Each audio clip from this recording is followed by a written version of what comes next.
সংবিধানের পূজা, রাষ্ট্রের পূজা, কথা বলে না। এই কথাগুলো আর মৌলভী সাহেবরা বলতেছে না, কারণ ওনারা আছে ভোটের হিসাবে। কিসের হিসাবে? কে কোথায় পাশ করবে, তারপর কে কোন মন্ত্রণালয়ে মন্ত্রী হবে, এই আশায় বসে আছে। দেশ বাঁচে কিনা তাতে তো সন্দেহ। আমরা সব সময় কোরআন সুন্নাহর আলোকেই মানুষকে সঠিক সমাধান দেবার চেষ্টা করি। কথা বুঝতে পেরেছেন? এই জন্য আমাদের রাজনৈতিক বক্তব্যগুলোর আপনারা মিল খুঁজে পান। যদি ভুল সিদ্ধান্ত হয়ে যায় আমার দ্বারা, তো মনে করবেন ওটা আমার নিজের ভুল। কথা বুঝেন নাই? কোরআন হাদিস সকল সন্দেহের ঊর্ধ্বে। কথা বুঝতেছেন? তো বলছিলাম যে শুধু নীতির পরিবর্তন করতে হবে, সেটআপ চেঞ্জ করলে কোনো কাজ হবে না। তাহলে যে কথাগুলো বললাম, যে আমাদেরকে অবশ্যই আল্লাহর জন্যে, আল্লাহর দিনের পথে মুজাহাদা করতে হবে। আল্লাহ আমাদেরকে হেদায়েতের পথগুলো আরে খুলে দিবেন, দেখায় দিবেন। সুবহানাল্লাহ। ওয়াত্তাকুল্লাহা ওয়া ইউআল্লিমুকুমুল্লাহ। এই আয়াতের ব্যাখ্যায় আবু সুলাইমান আদ-দারানি তিনি বলেন, লাইসাল জিহাদু ফিল আয়াতি কিতালাল কুফফারি ফাকাত বাল হুয়া নাসরুদ্দিন ওয়ার রাদ্দু আলাল মুবতিলিন ওয়া কামউজ জালিমিন ওয়া উজমাতুল আমরি বিল মা'রুফ ওয়ান নাহয়ু আনিল মুনকার। আল্লাহর দিনের পথে জিহাদ করা, মুজাহাদা করা শুধু এই অর্থ না যে কাফের মুশরিকদের বিরুদ্ধে লড়াই করা, ওটা তো একটা বড় কাজ।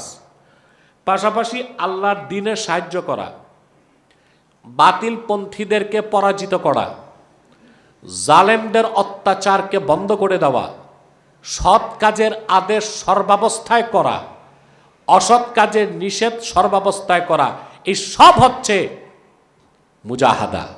আল্লাহ সেটাই বলেছেন, ওয়াল্লাযীনা জাহাদু ফীনা লানাহদিয়ান্নাহুম সুবুলানা। আল্লাহর জন্য মুজাহাদার অর্থ বুঝতেছেন? মুজাহাদার অর্থ হচ্ছে প্রচন্ড প্রচেষ্টা, প্রচন্ড চূড়ান্ত পর্যায়ের প্রচেষ্টা ব্যয় করা, ওটা হচ্ছে মুজাহাদা। যখন ময়দানে হবে ওটা কেতাল, আর ময়দানের বাইরে যখন হবে দিনের পক্ষে যে কোনো প্রচেষ্টাই মুজাহাদা বলে গণ্য হবে। আর তা যদি আল্লাহর দিনের জন্য, আল্লাহর সন্তুষ্টির জন্য হয়, সেটা ওয়াল্লাযীনা জাহাদু ফীনা আই ফি হাক্কিনা, এই কথার মধ্যে শামিল হবে। কথা বুঝলেন না? সম্মানিত সুধী, এবার আসুন লানাহদিয়ান্নাহুম সুবুলানার আরেকটা ব্যাখ্যা। ইমামে দাহাক রাহমাতুল্লাহ তিনি খুব সুন্দর ব্যাখ্যা করেছেন। তিনি বলেন, মা'নাল আয়াহ ওয়াল্লাযীনা জাহাদু ফিল হিজরাতি লানাহদিয়ান্নাহুম সুবুলাস সিবাতি আলাল ঈমান, এতটুকু ব্যাখ্যা করছেন। তারপর তিনি বলেন, সুম্মা ক্বালা মাসালুস সুন্নাহ ফিদ দুনিয়া কামাসালিল জান্নাতি ফিল উকবা। সুবহানাল্লাহ। এই দুনিয়াতে রাসূলুল্লাহর সুন্নতের উদাহরণ হচ্ছে আখিরাতে জান্নাতের মতো। আখিরাতে মান দাখালাল জান্নাতা ফিল উকবা সালিমা কাযালিকা মান লাজিমা সুন্নাতা ফিদ দুনিয়া সালিমা। যে ব্যক্তি আখিরাতে জান্নাত পাবে সে নিরাপদ, আর দুনিয়াতে যে আল্লাহর রাসূলের সুন্নতকে আঁকড়ায় ধরবে সে ওই রকম নিরাপদ। এই যে দেখেন, আমি এতগুলো আকওয়াল আপনাদেরকে বললাম, একটা কৌলের সাথে আরেকটা কৌলের কোনো দ্বন্দ্ব। আব্দুর রহিম সাহেব ঘুমাচ্ছেন, ঘুম আসতেছে, ওনারে একটু চা দাও তো। খেয়াল করতেছেন টাইম কত দেখেছ? অনেক রাত হয়ে গেছে, কিন্তু কথা তো জরুরি ছিল, সংক্ষেপ করে দিচ্ছি। আমরা হঠাৎ করে জিকির মাহফিল তো বৃহস্পতিবারে হয়, কালকে ফেনী মিজান ময়দানে মহাসম্মেলন, এই জন্য আজকেই করলাম। তো আমি বুঝি নাই এত মানুষ আপনারা আসবেন, বসার চেয়ারও নাই, কষ্ট করতেছেন। যারা দাঁড়ায় আছেন তারা বেশি সওয়াব পাবেন ইনশাআল্লাহ। আবার কথাটা বলছি, ইমাম দাহ্হাক রাহমাতুল্লাহ বলেন, মাসালুস সুন্নতি ফিদ দুনিয়া কামাসালিল জান্নাতি ফিল উকবা।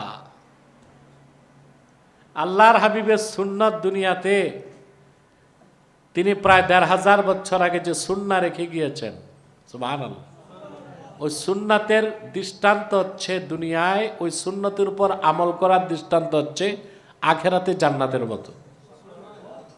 আখেরাতে দুনিয়াতে যে সুন্নাহ প্রায় ১৫০০ বছর আগে রাসূলুল্লাহ সাল্লাল্লাহু আলাইহি সাল্লাম রেখে গেছে, ওই সুন্নাত হচ্ছে আখেরাতে জান্নাতের মতো। মান দাখালাল জান্নাতা ফিল উকবা সালিমা কাযালিকা মান লাজিমা সুন্নাতা ফিদ দুনিয়া সালিমা। যেমন যে ব্যক্তি আখেরাতে জান্নাতে ঢুকে গেল সে নিরাপদ হয়ে গেল, ঠিক যেভাবে দুনিয়াতে কেউ সুন্নতের ইত্তেবা করলো, সুন্নতকে আঁকড়ায় ধরলো, সুন্নত মোতাবেক জিন্দিগি তৈয়ার করলো, সে ব্যক্তি ওই রকম নিরাপদ হয়ে গেল। আর এটাই সবচেয়ে বড় মুজাহাদা, আল্লাহর হাবিবের সুন্নত অনুসরণে জিন্দিগি তৈয়ার করার চেয়ে বড় মুজাহাদা আর কিছু নাই। এখানে এসে সব ব্যাখ্যার সমাপ্তি ঘটে। কথা বুঝতে পারছেন? আপনি যত বেশি মানে আপনি যা শিখলেন তা তো কোরআন হাদিস শিখলেন, আর তা যদি আমল করেন, আমলটা কি সুন্নতের বাইরে করা যাবে? বুঝেন নাই?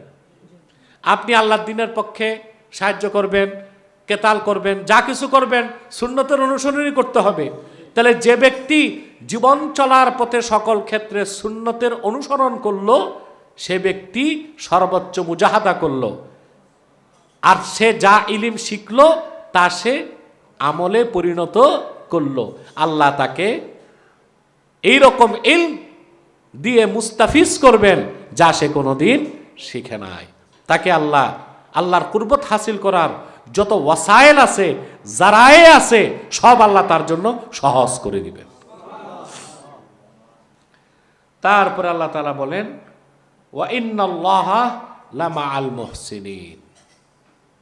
এই কথাটা কেন আসলো?